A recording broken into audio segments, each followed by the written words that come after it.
Nahihirapan ka bang tumanggi? Yung gusto mong sabihin na pagod ka, hindi mo kaya, o ayaw mo na muna. Pero ang ending, pumapayag ka pa rin. At kahit unti-unti ka nang napapagod, patuloy ka pa rin nagbibigay. Dahil natatakot kang makasakit, makadismaya, o magmukhang selfish. So bakit nga ba sobrang hirap pag-set ng boundaries bilang Pilipino?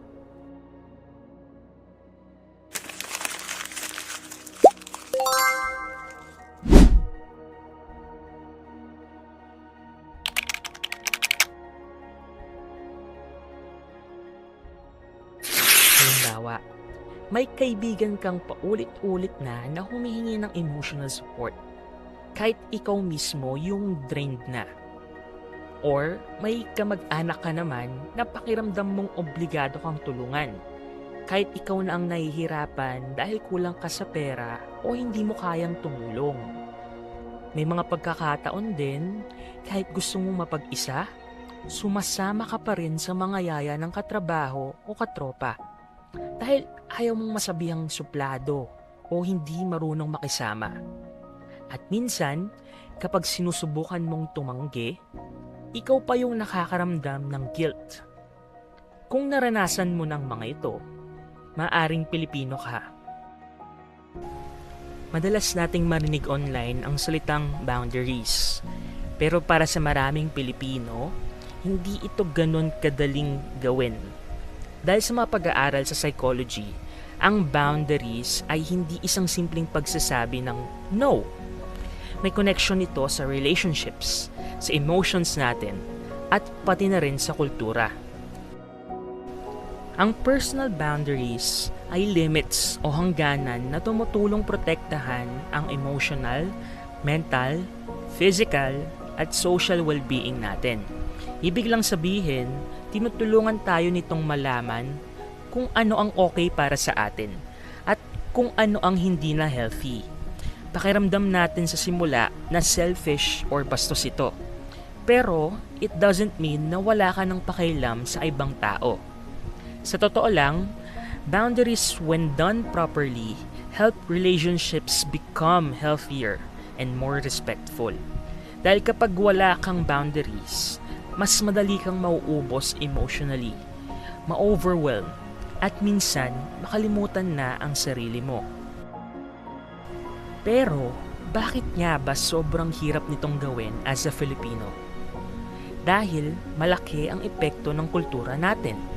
Ang Pilipinas kasi ay isang collectivist culture. Ibig sabihin nito, mas binibigyang halaga natin ang pamilya, relationships, basically mga grupo na kinabibilangan natin kesa sa ating individual needs. At hindi naman ito masama. Sa katunayan, maraming magagandang bagay ang dulot nito. Una, nagkakaroon tayo ng support na mas nagbibigay sa atin ng courage. Nagbibigay din sa atin ng closeness na madalas hinahanap natin sa pamilya at mga kaibigan. At kapag nangailangan tayo ng tulong, meron tayong mapupuntahan. Pero minsan, kapag lumamang ang pagbibigay natin sa kanila, nakakalimutan na natin unahin ang ating sarili. Kung matatandaan sa previous episode, natalakay natin na lumalaki kasi tayo sa values tulad ng pakikisama, utang na loob, hiya, at respeto. Kapag tumanggi tayo, parang pakiramdam natin na ang sama-sama na natin, na wala tayong utang na loob, na selfish tayo. At dahil importante sa kulturang Filipino ang harmonious relationships, maraming tao ang umiiwas sa conflict or confrontation kahit sila mismo ang nasasaktan.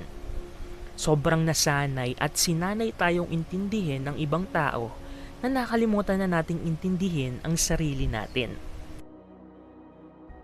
Isa sa pinakamahirap sa boundaries ay ang guilt. Kapag nasanay kang inuuna ang ibang tao, parang mali kapag sarili mo naman ang pinili mo. Kapag nagsabi ka na ng no, pakiramdam mo may nasaktan ka na agad. Pero mahalagang maintindihan na hindi porket may boundaries ka ay masama ka ng tao. Ang boundaries ay hindi paglayo or pag-cut off sa ibang tao. Ito lang ay paraan para hindi mo maubos ang sarili mo habang nagmamalasakit ka pa rin. Kapag palagi kang nag-a-adjust, palaging nagbibigay, at palaging available, darating yung point na mapapagod ka rin. Hindi nga agad galit ang mararamdaman mo kundi emotional exhaustion na napupunta sa resentment. Ang dating care na nararamdaman mo sa pamilya o mga kaibigan ay nagiging puot na parang kailangan ng maibalik ang mga binigay mo. Nanggagaling ito sa pakiramdam na parang wala nang natira para sa sarili mo. Kaya kapag palagi mong inuunang ibang tao, darating yung punto na hindi mo na alam kung sino ka kapag wala kang pinapasayang iba. Pero may mga ways naman na pwede nating gawin para unti-unti tayong magtayo ng boundaries para sa sarili natin, lalo na kung nahihirapan kang magsimula. Number 1, learn to notice your emotional limits. Hindi mo kailangang hintayin maubos ka bago mo amining pagod ka na. Mahalagang mapansin kung kailan nasusubok ang limitations mo sa ibang tao. Malalaman mong limitation nito kapag may naramdaman kang parang hesitation at may discomfort sa'yo sa paggawa ng isang desisyon or pagbibigay ng favor. Number 2, communicate what you need but keep it simple. Kapag na-discover mo na ang limitations mo, communicate them properly. No need to over-explain why you need those boundaries. And then, set consequences on what may happen kapag continuously pa rin ma-violate ang boundaries na sinet mo. Maging klaro at straightforward hanggat maaari. However, please note yung importance ng communicating and providing consequences ay para sa healthier relationships that both parties can benefit. Number 3, be assertive. Hindi naman kailangang sumigaw, maging masungit, or umaktong walang modo para maging assertive. Assertiveness allows you to express your feelings openly, yet respectfully. Hindi ito demanding, pero binibigyang importance na pakinggan ka at na mahalaga ang nararamdaman mo. Number 4, practice small boundaries first. Hindi mo naman kailangang biglang putulin kaagad ang connection mo sa mga tao.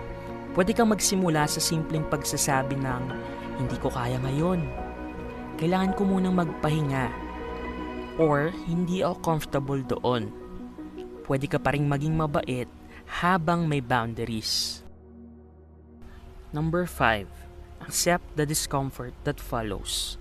Kapag nagsimula kang mag-set ng boundaries, posibleng may mga taong hindi agad makakaintindi. Lalo na kung nasanay silang lagi kang available. At minsan, masakit yon. Makakaramdam ka ng guilt, hiya, or minsan pagsisisi dahil magbabago talaga ang relationships mo sa kanila. Pero mahalaga ring tandaan na ang healthy at mabuting relationships ay may respeto rin sa limits mo at kung ano lang ang kaya mong ibigay.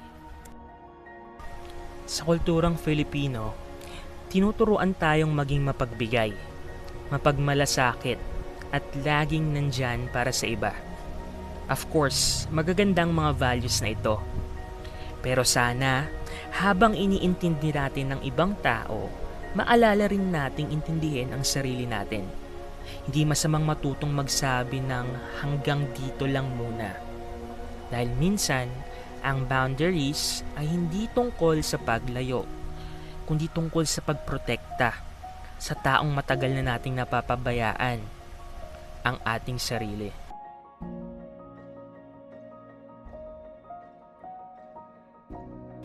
Welcome to Bukas Malay, the open mind. Opening minds and shaping mindsets for tomorrow dahil ang mas magandang kinabukasan ay nagsisimula sa bukas na isipan. If you want to open your mind, learn more about yourself and others, subscribe to our channel.